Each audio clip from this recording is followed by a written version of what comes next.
Good morning friends. Today is your topic ocular drug delivery system. इससे पहले जो lecture हुआ था उसमें मैंने बता दिया था कि ओकुलर ड्रग डिलीवरी सिस्टम होता क्या है। ठीक है, अब उसके पढ़ेंगे हम एडवांटेज डिसएडवांटेज क्या होते हैं। ठीक है, एडवांटेज क्या होगा भाई, देखो बेटर पेशेंट कंप्लाइंस रहेगी। ठीक है, और क्या रहेगा भाई, पेशेंट खुद से भी डाल सकता है दवाई को। ठीक है ना, they are easily administration by nurses and by the patient himself. ठीक है, ये इसका क्या है भाई, क्विक एब्जॉर्प्शन है। ठीक है, एंड इफेक्ट्स इसके क्विक्स हैं। ठीक है, less visual and systemic side effects हैं भाई, इसके कम हैं। ठीक है, अब इसके डिसएडवांटेज क्या क्या हो गए भाई, इसकी पुअर बायोबिलिटी है। ठीक है, the very short time the solution stay at the I surface. ठीक है, ये कम समय के लिए सॉल्यूशन आपका आई की सरफेस पे रहता है। ठीक है, इसमें क्या है भाई, नेसेसिटी है ऑफ यूजिंग प्रिजर्वेटिव्स की, और लास्ट क्या है, the instability of dissolution solution. ठीक है, डिजोल्व ड्रग। अब इसकी वही आइडियल कैरेक्टरिस्टिक्स क्या होंगी भाई। ठीक है ना, अब ड्रग बनाए हुए उसमें आइडियल कैरेक्टरिस्टिक्स क्या क्या होगी। सबसे पहले वही स्टेरिलिटी होनी चाहिए, वही स्टेलाइजेशन होना चाहिए प्रोडक्ट बिल्कुल। उसमें वही चेक करोगे कोई फॉरेजन पार्टिकल नहीं हो, स्ट्राइल में बनेगा वही आपका, जैसे लेमिनरी फ्लो है उसके अंडर जैसे फीलिंग होगी वही कोई भी बनेगा सॉल्यूशन। ठीक है, वो एक प्रॉपर क्लीन स्टेराइल एरिया में मैन्युफैक्चर होगा आपका। ठीक है ना, प्रॉपर स्टेलिटी होनी चाहिए भाई, फिर आइसोटोनिसिटी होनी चाहिए भाई। ठीक है, बफर पीएच एडजस्टमेंट होनी चाहिए भाई। ठीक है, और क्या है, लेस ड्रेनेज टेंडेंसी और मिनिमम प्रोटीन बाइंडिंग। ठीक है, स्टेलिटी में भाई स्टेलाइज होना चाहिए प्रोडक्ट। आइसोटोनिसिटी भाई आपके जो बॉडी में है भाई आपका, उसका ऑस्मोटिक प्रेशर जो सेम होना चाहिए आपका फ्लूइड का।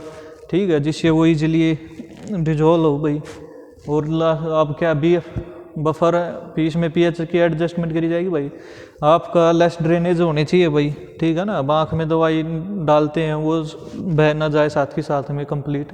ठीक है ना, क्योंकि इसमें कम होती है भाई ड्रग आपकी सोल। ठीक है, तो उसमें क्या है, लेस ड्रेनेज टेंडेंसी होनी चाहिए। वो लास्ट क्या है भाई, मिनिमम प्रोटीन बाइंडिंग। ठीक है, अब इसमें भाई एडिटिव डाले जाते हैं। ठीक है, आपके सॉल्यूशन में ड्रग बनाते हैं, जैसे उसमें क्या क्या एडिटिव्स डाले जाते हैं वो देख लो। सबसे पहले वही बफरिंग एजेंट्स। ठीक है, फिर क्या, preservatives, solubilising agents, thickening agents. ठीक है, antioxidants, isotonic agents, chelating agents.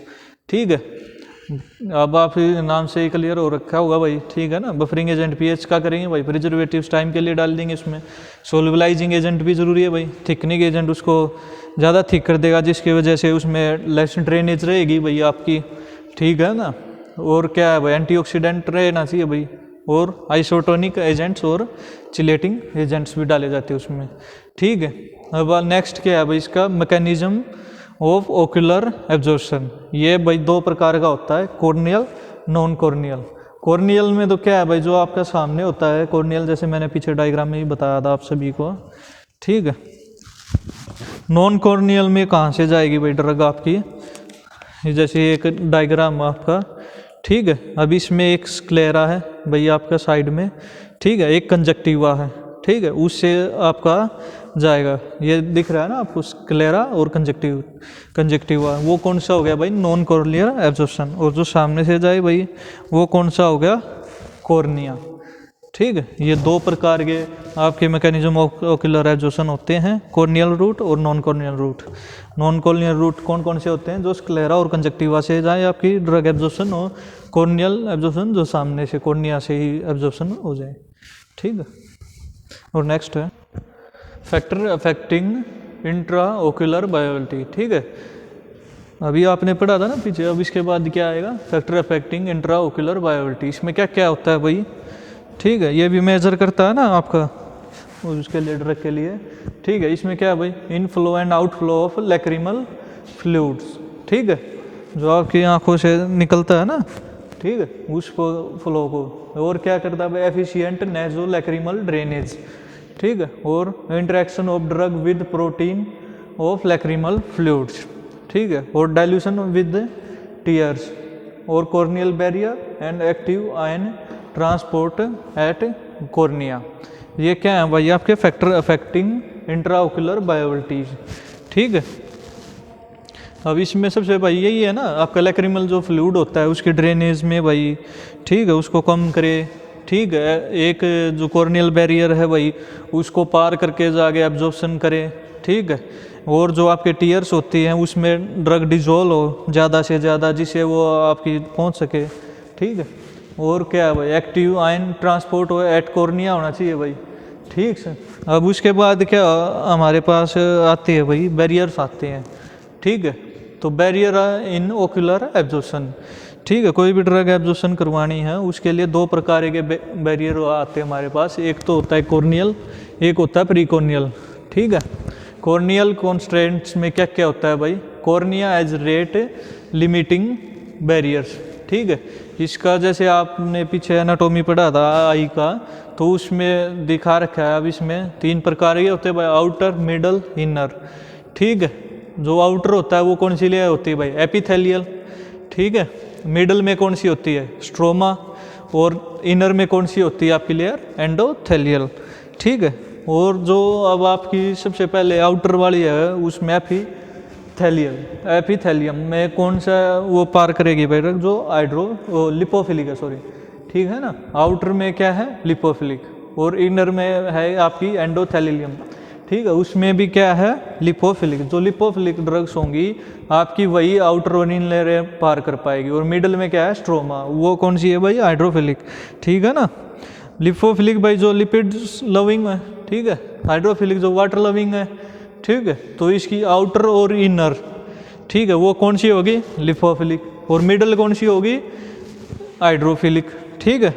अब आपको पता लग गया ना भाई, मैंने बताया था पीछे भी आपको ऑप्थेलमिक और ओकुलर में क्या फ़र्क है भाई, ठीक है ना। ओकुलर आपका अब आ गया ना, इसका एनडीडीएस का सब्जेक्ट का अहम रोल, नोवल ड्रग डिलीवरी सिस्टम जो आपका लेटेस्ट है। अब ओकुलर ड्रग डिलीवरी इसकी वजह से है भाई, उसका आई का स्ट्रक्चर है जैसे बाहर लिपोफिलिक और अंदर का लिपोफिलिक है, बीच में क्या है, हाइड्रोफिलिक, ठीक है ना। जैसे मैंने पिछला चैप्टर पढ़ाया था उसमें लिपोसोम्स, नियोसोम्स पढ़े थे ना, उसमें उनका क्या नेचर था भाई, यही था ना, हाइड्रोफिलिक लिपोफिलिक्स होते थे भाई वो दोनों तरह के, ठीक है ना। अब समझ में आ गया। अब इसके स्ट्रक्चर के अकॉर्डिंग वो ज़्यादा बेस्ट एफिशिएंट क्यों है इसके लिए, क्यों नॉन टॉक्सिक हैं, ये उनके कंपेटेबल हैं वो ज़्यादा से ज़्यादा, ठीक है। वो इसके आई का जैसे एनाटोमी है, अब उसका बाहर का लिपोफिलिक, अंदर का हाइड्रोफिलिक है, ठीक है। ओकुलर में जो हम यूज़ करते हैं भाई ड्रग का, उसका क्या है, लॉन्ग टाइम के लिए, सस्टेन रिलीज के लिए यूज़ करते हैं भाई, उसका टॉक्सिक इफेक्ट कम हो, ठीक है। ज़्यादा से ज़्यादा हमारी ड्रग पहुँचे कम से कम उस समय में, ठीक है। तो उसके लिए हमने जैसे ओकुलर ड्रग डिलीवरी बनाई, ठीक है। उसमें क्या क्या यूज़ कर देते हैं भाई, नैनो पार्टिकल्स यूज़ कर देते हैं, माइक्रो पार्टिकल्स हैं, ठीक है, नियोसोम है, लिपोसोम्स हैं, ठीक है ना। अब उसका आपको जैसे मैंने पहले पढ़ाया हुआ है 4th यूनिट में, ठीक है ना, उसमें पढ़ा था ना भाई, उनके दोनों नेचर्स होते हैं, उसमें दवाइयाँ इंसर्ट हो जाती हैं बी मिड में। तो अब जो जाके लिपोफिलिक है भाई और हाइड्रोफिलिक है, उन दोनों के साथ सूटेबल है भाई, उन दोनों के साथ घुल जाएगा और आसानी से आपकी जो वो है बैरियर पार करके इंसर्ट हो जाएगी, एब्जॉर्प्शन आपकी ड्रग की स्टार्ट हो जाएगी, ठीक है। अब आपको क्लियर हो गया होगा इसे। अब नेक्स्ट क्या है भाई, प्रीकॉर्नियल कॉन्स्टेंट्स, ठीक है। अब इसमें कौन कौन सा है भाई, 4-5 प्रकार के इसमें, solution, drainage, lacrimation, tear dilution, tear turnover, conjunctival absorption. सबसे पहले भाई क्या है, सॉल्यूशन ड्रेनेज, जो ड्रेनेज निकल जाता है भाई। लैक्रिमेशन जो तुम्हारे आपके आंसू वगैरह जो उसका लैक्रिमेशन का है, ठीक है। फिर क्या है भाई, टीयर डाइल्यूशन, आपके टीयर के साथ जो आंसू के साथ कितना डाइल्यूशन हो रहा है भाई। टर्नओवर, कितना भाई क्वांटिटी में आपका टीयर बह रहा है, ठीक है ना। जो आपका आंसू आते हैं वो कितनी क्वांटिटी में आ रहा है, कितना टर्नओवर है उसका, ठीक है। उसके साथ डाइल्यूशन हो रहा है नहीं हो रहा है भाई, ठीक है। फिर क्या है भाई, कंजक्टिवल एब्जॉर्प्शन, ठीक है, डायरेक्टल कंजक्टिवल एब्जॉर्प्शन, ठीक है। ये हो गए आपके बैरियर्स। नेक्स्ट है भाई आपकी ऑप्थेलमिक डोजेज फॉर्म, ठीक है। ऑप्थेलमिक डोजेज फॉर्म में बता रखा है भाई मैंने क्या क्या देखते हैं, ठीक है ना। जो आई में जाके जल्दी से जल्दी सोल्यूबल हो जाए भाई, स्टेलाई हो, फॉर्जन पार्टिकल से फ्री हो, ठीक है ना। ऐसी डोजेज फॉर्म वो कौन कौन सी होती हैं भाई, वो 5 प्रकार की हैं। एक तो conventional, vesicular, particulate, control release and advance. सबसे पहले है कन्वेंशनल। कन्वेंशनल कौन सा है भाई, जो ऑप्थेलमिक जो पुराना था आपका वो हो गई डोजेज फॉर्म। वो कौन कौन सी हैं भाई, सोल्यूशन है, सस्पेंशन है, इमल्जन है, इंसर्ट है और जेल्स है, ठीक है। अब नई आई हैं वही वे कौन सी है आपकी वेसिकुलर्स, ठीक है ना, जो ओकुलर में आ गए भाई आपका लिपोसोम्स, न्यूओसोम्स, डिकम्बोज और फार्माकोसोम्स, ठीक है। अब नेक्स्ट क्या है पार्टिकुलेट्स, इसमें कौन कौन से हैं भाई, जो पार्टिकल्स से हों भाई माइक्रो पार्टिकुलर और नैनो पार्टिकल्स, ठीक है। और लास्ट अभी क्या है भाई फोर्थ है कंट्रोल रिलीज, जो कंट्रोल बनाए रखे भाई उस पर, ठीक है। एक तो इम्प्लांट है भाई hydrogels, dendrimers, iontophoresis, collagen shield, polymeric solution, contact lenses and microneedle and micro emulsion, ठीक है। अब लास्ट क्या है एडवांस, एडवांस में क्या क्या भाई sclera plug, gene delivery, siRNA और स्टीम सेल, ठीक है। अब सबसे पहले भाई जो अब हमारा पुराना है कन्वेंशनल जो यूज़ होता आ रहा है भाई लंबे समय से, ठीक है ना, वो पुराना उसमें क्या क्या है भाई, सबसे पहले सॉल्यूशन, ठीक है। सॉल्यूशंस भाई जो आपके यूज़ करते हैं, जो आई ड्रॉप्स आती हैं आपकी, ठीक है ना, उसमें सॉल्यूशंस का यूज़ करते हैं, ठीक है। सस्पेंशन का, इमल्जन का, इनर्ट का है, जेल्स का है, ठीक है। सस्पेंशन कौन से होते हैं भाई, जो सस्पेंडिंग, जो डिस्पर्सन जो सस्पेंडिंग एजेंट्स में प्रोवाइड हो, ठीक है ना, आपकी API, ठीक है। जैसे भाई सस्पेंशन का पता होगा आपको, ठीक है ना, जैसे उसको शेक करेंगे, हिलाएंगे, बिफोर यूज द शेक लिखा होता है ना, ठीक है, वो दोबारा से अपना डिजोल्व हो जाएंगे भाई, ठीक है, जो सस्पेंडिंग एजेंट पड़े हुए हैं। जैसे आपने देखा हुआ सस्पेंशन का बेस्ट एग्जांपल है, जैसे मिट्टी को पानी में मिला देते हैं, ठीक है ना, कुछ समय के बाद मिट्टी बैठ जाती है, ठीक है, वो और जैसे हिलाते हैं उसको, वो फिर जो है अपने पार्टिकल्स घुले हुए दिखाई देते हैं आपको, ठीक है, वो कैसा हो गया भाई सस्पेंशन, ठीक है। इमल्जन क्या हो गया भाई, ठीक है, दो मिसिबल लिक्विड्स को मिलाना, ठीक है ना, जैसे ऑयल एंड वाटर हो गया भाई, ठीक है, उस फॉर्म में क्या हो गया आपका इमल्जन, ठीक है।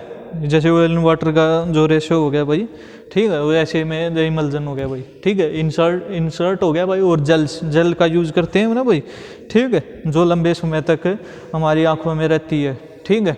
नेक्स्ट कौन सा है भाई वेसिकुलर, वेसिकुलर का भाई जो अभी चला हुआ ओकुलर में, ठीक है। अब जो लास्ट चैप्टर था आपका 4th यूनिट मैंने उसमें पढ़ा है, कम्प्लीटली पढ़ा रखा है मैंने आपको, लिपोसोम्स, नियोसोम्स, डिकम्बोज, ठीक है ना, फार्माकोसोम्स, ठीक है।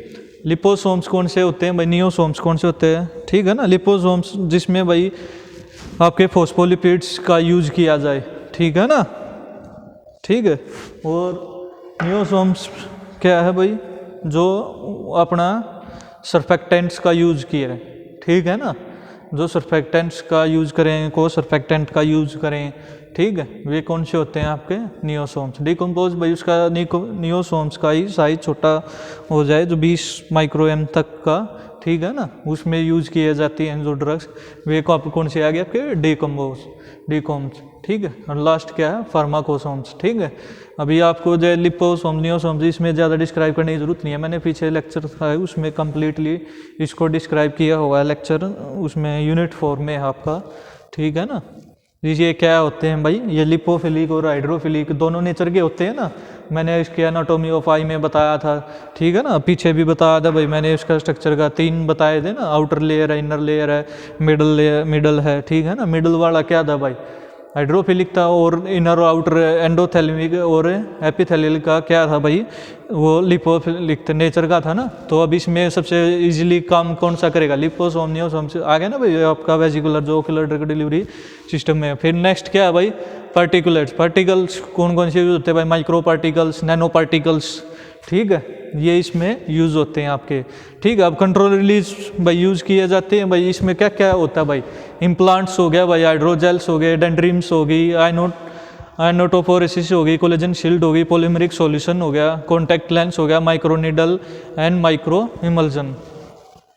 अब देख भाई इम्प्लांट में क्या होता है भाई, इंट्रा ओकुलर माइक्रोनीडल्स होती हैं भाई आपकी, ठीक है, उस नीडल से आपकी जो ड्रग्स है वो इंसर्ट की जाती है, ठीक है। ऐसे ही आपकी हाइड्रोजेल्स है। अब डेंड्रीज में क्या होता है, एक स्टार शेप लाइक स्ट्रक्चर बना दिया जाता है, ठीक है ना, या ब्रांच चेन लाइक स्ट्रक्चर होता है जो आपके जाके एक जलिया टाइप में बना लेता है, अपना चेन ज़्यादा फैल जाता है वो, और उससे क्या है थोड़ा कुछ सेकंड ज़्यादा रहते हो, जिससे ज़्यादा से ज़्यादा एब्जॉर्प्शन हो जाती है। आइनोटोफोरेसिस इसमें क्या करेगा, आपका एक करंट डिवाइस है, ठीक है ना, जो हमारे सेल्स में टिश्यूज़ में चार्ज होते हैं, ठीक है। और जो हमारा जैसे अभी ड्रग यूज़ की जाए पॉजिटिव चार्ज है, तो उसमें हमने जैसे इसके करंट सप्लाई करेंगे जो हमारे टिश्यूज़ में होते हैं, तो उसमें क्या है भाई, पॉजिटिव नेगेटिव की तरफ जाने लग जाएंगे, नेगेटिव पॉजिटिव की तरफ जाने लग जाएंगे, तो उससे क्या हो जाएगा, जल्दी से जल्दी डिजोल्व होने लग जाएगा ना।